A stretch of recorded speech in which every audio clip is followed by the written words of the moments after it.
Is it safe to come out yet? Is it, wanted to wait for some of the butt hurt from the Royal Rumble to settle down and let some of the dust settle. Is it? Alright. Welcome back everyone. This is Jason. This is going to be my 2015 Royal Rumble Fallout video. I'm not going to go over the pay-per-view from top to bottom. I'm just going to highlight some of the stuff that I thought is worth talking about. Some of the highlights, some of the lowlights, you know. Just my opinion on where I think the WWE screwed up. And, you know, I right off the bat, I want to say, yeah, I was upset with the Rumble. But was I that upset that I was going to cancel the network? No. First of all, if you're that upset that you want to cancel the network because of the Rumble, then whatever. Then you go ahead and do what you got to do to, you know, make your butt hurt go away. Seriously, I mean, I think it's ridiculous. You know, rumors of rioting at the arena, not letting the wrestlers leave. It's like, okay, grow up. Seriously. You know, everyone's allowed their own opinion, but seriously, if that's, you know, that's just ridiculous, you know, being that upset about professional wrestling. It's like, and I've talked about this before. It's like, if you're that upset about something, take a break from it for a while, you know. It's like, I love wrestling, you know. I'll take the good with the bad, but, you know, I still love the product. I appreciate it for what it is. You know, some of us fans are a little more mature than others. But not enough about that. Let's get into it. With some interesting things starting out the pay-per-view, the pre-show, the match. It was Big E and Kofi versus I don't remember I don't know if they actually used the name of their tag team at this pay-per-view or not, but nonetheless, it was Cesaro and Kidd, accompanied by Adam Rose, and Xavier Woods was with Big E and Kofi, but this was originally supposed to be an elimination tag, and it was just a regular tag team match. As much as I was not excited about this match going into this pay-per-view, this was actually one of the better matches on the card. The chemistry between Cesaro and Kidd is actually getting a lot better. I'm not going to give a New Day any compliments. They did well in this match, but besides that, you know, they showed up. I mean, Cesaro and Kidd really shined in this match, and they won. The WWE got it right. You know, usually they start out with having, you know, the babyface win, you know, to get people excited about the pay-per-view. Well, they did read the Philly crowd right on this one.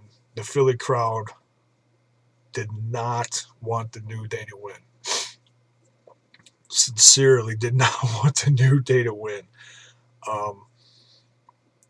To the point where, you know, later in the Rumble, they were booing Kofi and Big E when they came out, but I'll get into that a little later. But yeah, Cesaro and Kidd came out with a win with this one, and the crowd gave them a huge pop on that win, and that was a little surprising. That was a little surprising, but it was great to see because it was decent. It was decent, you know, back and forth match.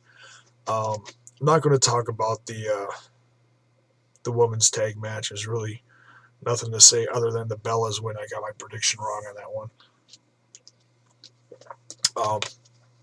I was about half right with my predictions. I started out good.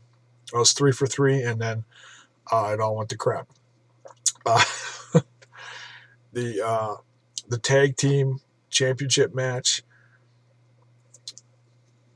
and the the Usos. Was it the Usos? God, I don't even remember who won that one. The Usos retained, I think. I think I marked this wrong. Um, yeah, the Usos retained, and that was an okay match. I mean, the stuff with Sandow is brilliant. I think it's absolutely hilarious. It's a shame that he doesn't get to, feature his stuff more. But I think leading into WrestleMania, that's all gonna really go head to head, especially from what happened at the Rumble. um, the Ascension won their match. New Age Outlaws actually looked pretty good in the ring.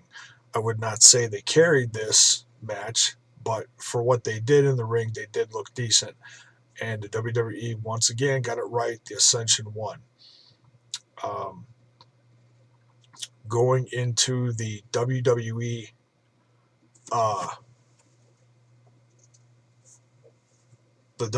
Championship match between Cena, Rollins, and Lesnar. Yeah, my prediction was way off on this one too.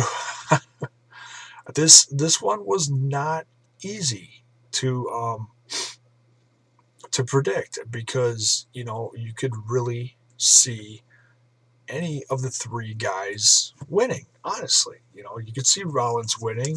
Whether it be win clean or cashing it in. You could see Cena winning it. You could see Lesnar retaining. You could really see all three. And by far the best match on the card. The chemistry between all three guys, everybody kicking ass, doing their moves. The high spot from, Rollins on Lesnar. Wow, Lesnar really sold that well. And, kind of hard to tell, and I think he's fine. The next night on Raw, he looked fine. He didn't look real comfortable sitting there with Heyman, but it looked like he was adjusting on the chair to be comfortable, not just sitting like Roman was. So maybe he did, bust a rib or something. I think though, if he busted a rib, he'd be in a lot worse shape. But man, Lesnar's a beast. Who knows? He can take a lot of pain. He really can. I mean, being from the MMA and everything. So yeah, I was surprised, but Lesnar came out on top of this one. Now, going into the Rumble, as far as who was in the Rumble, I'm okay with it. As far as how it was booked, I'm not okay with it. I mean, yeah, I wanted Bryan to win, but that wasn't the most upsetting part. It was how all the favorites, the fan favorites, were treated in this match. I mean, they were straight up treated like garbage. They weren't even given a chance to shine at all. It's like, well, I'm not going to go through all of them. I'll tell you what. Let's start out with the surprises. Bubba Ray Dudley, by far, in my opinion, the best surprise of the night. Was it great to see him? Yes. Was he placed correctly in the Royal Rumble match? I would say no. I think as far as surprises go, they should have put him more towards the end. I think that would have made a much bigger impact. I think that would have helped out the match a lot. DDP looked great. It was great to see him do some cutters. I think I heard that Randy Orton was backstage. I think I read that. I could be wrong. Correct me if I'm wrong. But how awesome would it have been to see Randy Orton and DDP face off, because they've got matching finishers, somehow, some way face off. That would have been great. But it would have been great to see DDP in there a few more minutes, do a few more cutters on people. The Boogeyman, I'm not upset by it. I just wasn't. I was like, it's the Boogeyman. I was never that impressed with him, anyways. It just, he was in there for a few seconds and done. Bray got rid of him like that. So he didn't have any moment to shine. He did his entrance, he did the face off, and he was done. That was it. So it didn't mean anything. It was just, oh yeah, it's the Boogeyman. Okay, what's going on? Who's next? Bray Wyatt shined as far as going back to the surprises. That was pretty much it for surprises. I mean, as far as roster surprises, it was nice to see Zack Ryder for a whole whopping 2 seconds. He was in there.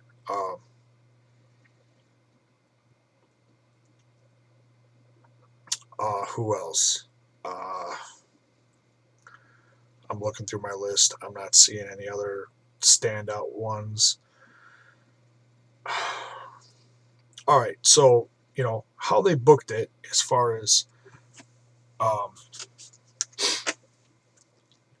who could have made a bigger impact, who maybe could have been in there longer.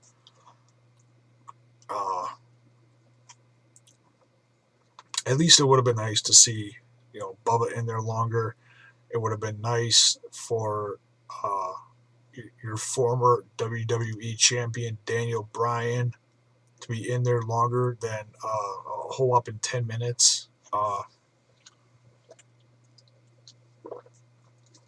Me personally, I think it would have been better if we would have seen him closer to halfway through.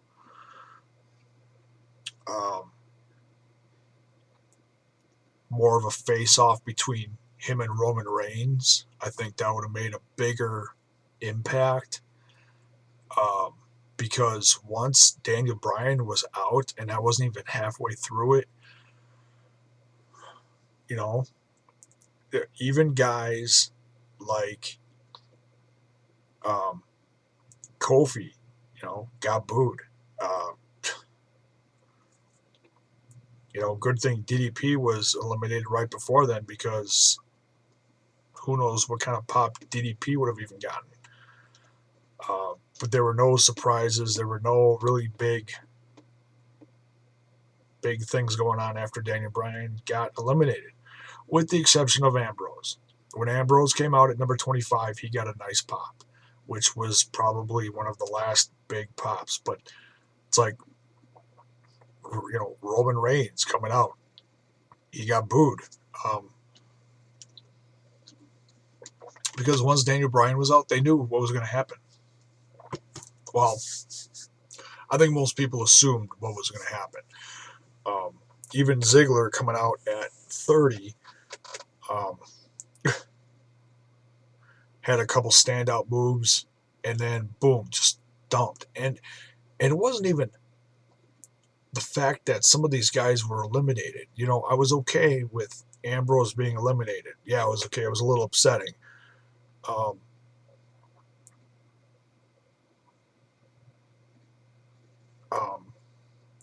And how Ziggler was eliminated, how Ambrose was eliminated, how even Bray Wyatt was eliminated. I mean, they were literally picked up by their belt or waistline or whatever, and just dumped outside. It wasn't any exciting elimination. It's like they were clobbered, picked up, and dropped outside the ring. It was like, it almost hurt to watch that as a wrestling fan. It's like, really?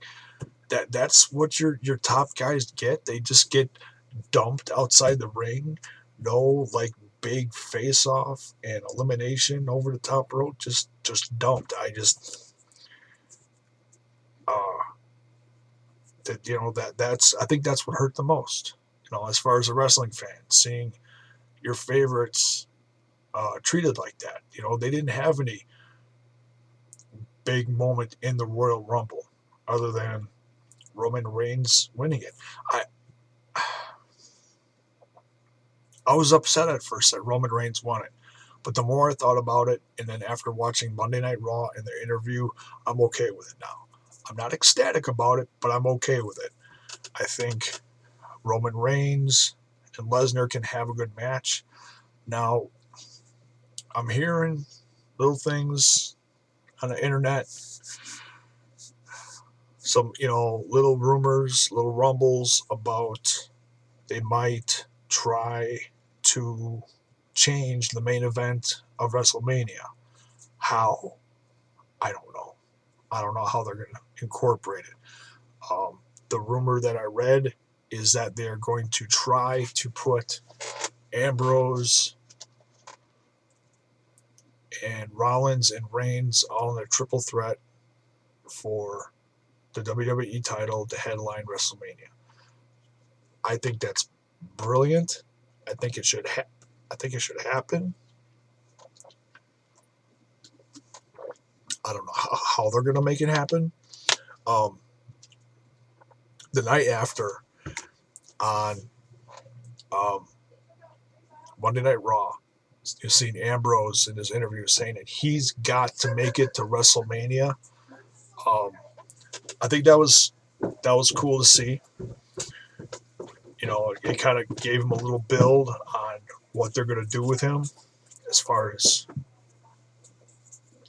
obviously he's going to be in WrestleMania. How? I don't know. What rivalry they're going to give him. I don't see anything other, honestly, than giving him a top spot. So if somehow, some way they take the title off Lesnar and then throw him in WrestleMania against someone big, I don't know what they're going to do. But there's a lot of different things that can happen between now and WrestleMania, and we just gotta wait patiently as wrestling fans and see what happens. So yeah, I don't think it was the worst Rumble ever. It just how it was booked and how it all went down, it pissed off a lot of fans. And I think what's funny though, the WWE having a bit of a aha moment was, a couple days after the Royal Rumble, after all the cancel, hashtag cancel the WWE Network, or however they put it on Twitter, the WWE Network made it over 1 million subscribers. And, that's impressive. That's a number that the WWE has been shooting for a long time. But now that it's pretty much worldwide, it's not surprising. The UK can get it. Canada can get it. Apparently for a slightly higher rate, but nonetheless, they can get it. And, good for them. And, yeah, I think it was a little jab at the fans, but, for the fans acting like a bunch of 2-year-olds, it's like, come on. So, Roman Reigns is, I legitimately felt bad for Roman Reigns at the end of the Royal Rumble. It should have been a great moment for him, and it wasn't. It should have been him happy with the crowd cheering for him to some extent. Instead, it's just been nonstop controversy. And, we'll have to see where it goes over the course of the next couple months leading up to Mania. Fastlane looks like we got some rivalries already set up for Cena and a few other guys. But as far as how Lesnar and Reigns is going to get built, we'll have to wait and see. So that's it for this one. That's my thoughts on the Rumble. You know, you loved it, you hated it. Some people are in between. I'm kind of like the in between. You know, I didn't like everything about it. I didn't hate everything about it. It was just kind of, you know, I've seen worse. As far as pay-per-views, I don't know about Rumbles specifically, but so yeah, that's my thoughts on it. Let me know in the comments below. Were your predictions right? Were they wrong?